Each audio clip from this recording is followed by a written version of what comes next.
सभी को जय सिया राम। जैसे कि आप लोग जानते हैं, हम तुलसीदास चिकृत श्री रामचरितमानस रामायण पढ़ रहे हैं। पिछली वीडियो में हमने पढ़ा था फिर माता को अपना अद्भुत अखंड विराट रूप दिखाया, जिसके प्रत्येक रोम रोम में करोड़ों ब्रह्मांड विराजते हैं।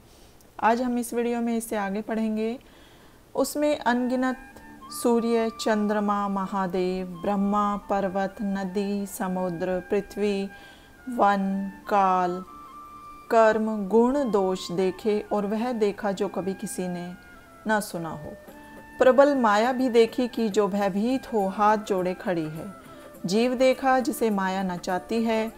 भक्ति को भी देखा जो जीव को माया से छुड़ाती है। माता का शरीर पुलकित हो गया, मुख से कुछ न बोली। उसने नेत्र बंद कर चरणों में शीश झुकाया। माता को अचंभित देख प्रभु फिर बालक बन गए। स्तुति भी करते नहीं बनती। वह डर गई कि मैंने जगत पिता को पुत्र माना। फिर हरि ने माता को समझाया कि हे माता, यह बात किसी से ना कहना। कौशल्या बारंबार हाथ जोड़कर विनय करती है कि हे प्रभु, आपकी माया मुझे कभी ना व्यापे। भगवान ने बहुत भांति से बाल चरित्र किए और अपने भक्तों को आनंद दिया। कुछ समय बीतने पर कुटुंबियों को सुख देने वाले सब भाई खड़े हुए। तब गुरु ने आकर मुंडनादि कर्म किए और ब्राह्मणों ने बहुत सी दक्षिणा पाई। चारों सुकुमार भाई अत्यंत मनोहर चरित्र करते फिरते हैं। जो मन कर्म वचन से अगोचर है, वही प्रभु दशरथ के आंगन में खेलते हैं। भोजन करने के लिए राजा बुलाते हैं, पर वे बालकों को छोड़कर नहीं आते हैं। जब कौशल्या बुलाने जाती है, तब प्रभु ठुमक ठुमक कर भाग जाते हैं।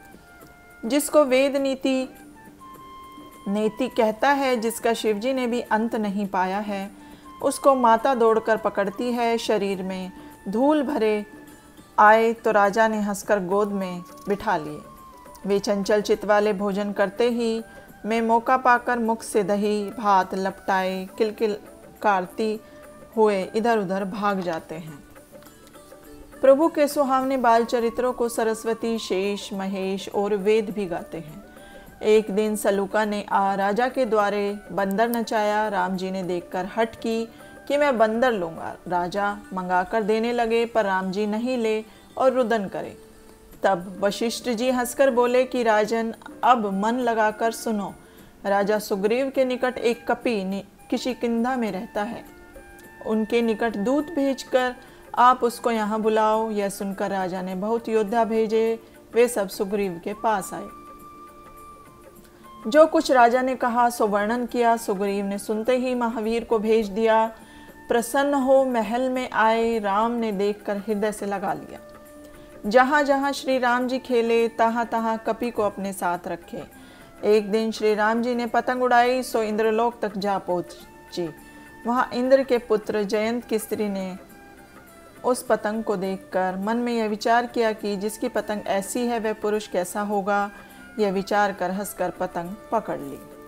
तब श्री राम ने हनुमान से कहा कि देखो पतंग किसने पकड़ी है। महावीर जी ने तुरंत जाकर देखा और फिर कहा, इसे छोड़ दो। जयंत की स्त्री ने कहा, जिसकी यह पतंग है उसके दर्शन करूंगी, इसलिए मैंने उसे पकड़ा है। महावीर जी ने आकर प्रभु से कहा, राम जी बोले तुम जाकर कहो कि चित्रकूट में हमारे दर्शन होंगे। हनुमान ने जाकर कहा। तब उस नारी ने मन में दर्शन की इच्छा रख पतंग छोड़ दी। तब राम जी ने पतंग खींच ली और रात्रि में घर आए, भोजन किया। श्री रामचंद्र जी के चरित्र अपार हैं, उनका पार कौन पावे। सिद्ध मुनियों ने अपनी मति के अनुसार वर्णन किए हैं। एक दिन एक व्यापारी नग बेचने आया, सो राजा को दिखाया। उसे लेकर राम जी ने कुएं में डाल दिया। तब राजा ने हंसकर कहा, वही लाओ। तत्काल कुएं से वृक्ष उत्पन्न हुआ। उसमें मूल्यवान लाल लगे हुए थे। वे फल के तरह गिरने लगे और फिर लगने लगे। नर नारी लेकर जाने लगे। यह लूट 7 दिन तक रही, फिर वह वृक्ष नहीं दिखा। एक दिन एक व्याग आया और एक अद्भुत पक्षी राजा को दिखाया।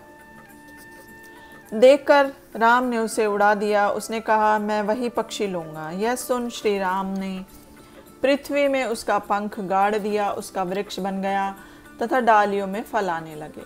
फल लगने लगे और फूट फूटकर उनमें से पक्षी निकल उड़ने लगे। वे महलों पर बैठते और बालकों के संग दौड़ने लगे। पुरवासियों ने पक्षी वाले और भी देश देश के राजा वे पक्षी ले गए। एक दिन एक शूकर घुर्राता हुआ राम जी के पास दौड़ा। प्रभु ने उसका पैर पकड़ पृथ्वी पर दे मारा। तत्काल उसका दिव्य शरीर हो गया। उसने स्तुति करके कहा कि मैंने हरि भक्तों को सिर नहीं नवाया, इसी से शूकर का शरीर पाया। आज तुम्हारे दर्शन से कार्य बना। एक दिन एक शेर ने ब्राह्मण की गौ पकड़ी। तब श्री रामचंद्र जी ने उसके 5 बाण मारे। बाण लगते ही वह गंधर्व हो गया। अपना रूप पाकर उसने कहा कि मैं गंधर्व था। मैंने नारद जी की हंसी करके यह दे पाई। आपके दर्शन से दुख मिट गए। ऐसा कह निज लोक को गया। एक दिन प्रभु सरयू में सखाओं सहित स्नान करते थे कि उसी समय रावण का भेजा एक राक्षस मगर रूप धारण कर उसे निगल गया। उसे प्रभु मार कर निकल आए। पुरवासी सुनकर सुखी हुए। एक दिन सखाओं सहित श्री रामचंद्र जी सरयू के किनारे खेलते थे। वहाँ पक्षी रूपधर रावण आया और वह दुष्ट मौका उठाना चाहता था कि श्री राम जी ने उसे बिना फरका बाण मारा। वह अपनी लंका में जा गिरा। 7 दिन पीछे मूर्छा दूर होने पर मन में बड़ी लाज लगी। जिसका मन इनमें नहीं रंगा है उनको विधाता ने जगत से वंचित कर दिया है। जब सब भाई कुमार हुए तब गुरु पिता और माता ने सबको जनेऊ दिलाए। राम जी गुरु के घर पढ़ने को गए सो थोड़े ही समय में सब विद्या सीख ली। चारों वेद जिनके श्वास से प्रकटे हैं वही भगवान पढ़ते हैं। यह कैसा कौतुक है। विद्या विनय में निपुण गुणशील सब भाई राजाओं के से ही खेल खेलते हैं। हाथ में धनुष बाण शोभित है। जिनके रूप को देख चराचर मोहते हैं। जिन गलियों में सब भाई विरचते हैं वहाँ के स्त्री पुरुष देखकर चकित हो जाते हैं। अयोध्या के सब स्त्री पुरुषों बालकों को राम जी प्राणों से भी प्यारे लगते हैं। भाइयों और सखाओं के साथ नित्य प्रति आखेट को जाते हैं। पवित्र मृगों को हृदय में जाग कर मारते हैं और प्रतिदिन राजा को लाकर दिखाते हैं। जो मृग राम जी के बाणों से मरते हैं वे शरीर छोड़ स्वर्ग को जाते हैं। फिर छोटे भाइयों और सखाओं के संग भोजन करते हैं। माता पिता की आज्ञा पर चलते हैं। जिस भांति नगर के लोग सुखी हो रामचंद्र जी वही उपाय करते हैं। वेद और पुराण मन लगाकर सुनते हैं और आप फिर छोटे भाइयों को समझाते हैं। प्रातःकाल उठकर राम जी माता पिता और गुरु को मस्तक नवाते हैं। उनसे आज्ञा ले नगर का काम करते हैं। उनके चरित्रों को देख राजा मन में प्रसन्न होते हैं। जो सर्वव्यापक अजन्मा और निर्गुण है, न जिनका कोई नाम है न रूप है, वही प्रभु अपने भक्तों के हेतु अद्भुत चरित्र करते हैं। यह सब चरित्र मैंने गाकर कहा। अब आगे की कथा मन लगाकर सुनो। महामुनि ज्ञानवान विश्वामित्र जी वन में सुंदर आश्रम बनाकर रहते थे। वहाँ वे मुनि जप यज्ञ करते थे परंतु मारीच और सुबाहु से डरते थे। यज्ञ को देखते ही वे राक्षस आकर उपद्रव करते थे जिससे मुनि दुखी होते थे। विश्वामित्र जी को चिंता हुई कि ये राक्षस बिना हरि के नहीं मरेंगे। तब तो मुनि ने विचारा कि प्रभु ने पृथ्वी का भार उतारने के लिए अवतार लिया है। मैं इसी बहाने से प्रभु के चरणों का दर्शन कर प्रार्थना करके दोनों भाइयों को लाऊंगा। ज्ञान वैराग्य आदि गुणों के धाम प्रभु को नेत्र भर देखूंगा। इस प्रकार मनोरथ करते हुए मुनि को जाने में देर न लगी और वहां पहुंच सरयू में स्नान कर राजा के दरबार को चले। तब राजा ने मुनि का आगमन सुना तो ब्राह्मणों को साथ ले उनसे द्वार पर मिलने गए। मुनि को दंडवत कर सादर लाकर आसन पर बैठाए। चरण धोकर पूजा की और कहा कि आज मेरे समान कोई धन्य नहीं है। फिर उनको भोजन कराए जिससे मुनि के हृदय में आनंद छा गया। फिर चारों पुत्रों को मुनि के चरणों में डाल दिया। वे राम जी के मुख की शोभा को देख ऐसे मग्न हो गए जैसे पूर्ण चंद्रमा को देख चकोर होता है। तब राजा ने कहा, हे मुनि, आपने ऐसी कृपा कर मुझ पर कभी नहीं की। आपका आगमन किस कारण हुआ सो कहो, मैं उसे तुरंत करूँगा। मुनि बोले, हे राजन, मुझे राक्षसों के समूह सताते हैं, अतः मैं आपसे राम और लक्ष्मण को मांगने आया हूँ। राक्षसों के मरने पर मैं सनात हो जाऊँगा। हे राजन, मन में प्रसन्न हो इन्हें मुझे सौंप दो। मोह तथा ज्ञान छोड़ दो। इससे आपको तो धर्म और सुयश मिलेगा और इनका कल्याण होगा। यह सुन राजा का हृदय कांप गया, मुख की कांति कुम्हला गई। वे बोले कि मैंने ये 4 पुत्र चौथेपन में पाए हैं। हे विप्र, आपने विचार कर बात नहीं कही। आप भूमि, धेनु और खजाने मांगिए, मैं आपको सर्वस्व दे दूंगा। हे मुनि, देह और प्राण से प्यारा कुछ नहीं है, सो वह भी पल भर में दे दूंगा।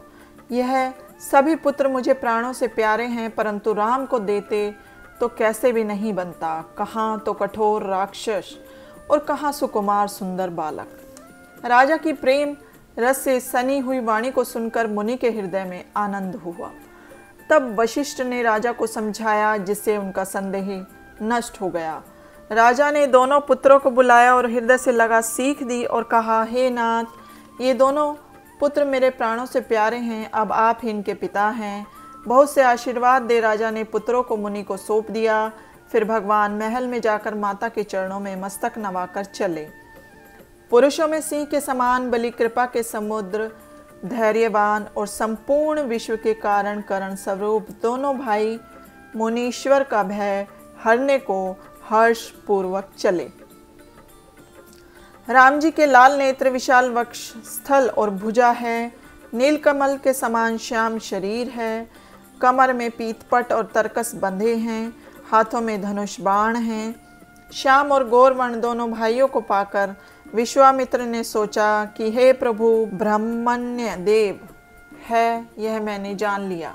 मेरे लिए इन्हें पिता को भी त्याग दिया। मार्ग में मुनि ने राम जी को ताड़का दिखाई। यह सुनते ही क्रोध कर दौड़ी। प्रभु ने एक ही बाण से उसको मारकर अपना धाम दिया। तब ऋषि ने हृदय में ईश्वर को पहचान राम जी को वह विद्या दी, जिससे भूख और प्यास ना लगे तथा शरीर में बल और तेज बढ़े। विश्वामित्र मुनि सब अस्त्र शस्त्र अर्पण कर भगवान को अपने आश्रम में ले गए और उन्हें भक्तों के हितकारी जानकर कंद मूल फल भोजन दिए। दिन निकलते ही राम जी ने मुनि से कहा कि आप निर्भय यज्ञ कीजिए। यह सुन सब मुनि तो होम करने लगे और आप यज्ञ की रक्षा करते रहे। तब क्रोधी मारीच राक्षस अपनी सेना लेकर चढ़ आया। राम जी ने उसके बिना फर का बाण मारा, जिससे वह समुद्र पार 100 योजन पर जा चढ़ा। फिर सुबाहु को अग्नि बाण से मारा। छोटे भाई ने राक्षसों की सब सेना को मार दिया। जब ब्राह्मण निर्भय हुए तब मुनि और देवता स्तुति करने लगे। ब्राह्मणों पर दया करके वहाँ कुछ दिन तक राम जी रहे। यद्यपि भगवान सब कुछ जानते हैं तो भी ब्राह्मण भक्ति के कारण बहुत सी कथा पुराण कहते हैं।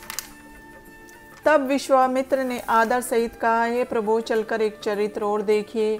रामचंद्र जी धनुष यज्ञ सुनकर प्रसन्न हो मुनीश्वर के संग चले। मार्ग में एक ऐसा आश्रम देखा जहाँ पशु पक्षी आदि कोई नहीं था। वहाँ एक शिला पड़ी हुई देख मुनि ने प्रभु से सब कथा कही। हे राम जी, गौतम ऋषि की स्त्री शाप के कारण शिला रूप हो।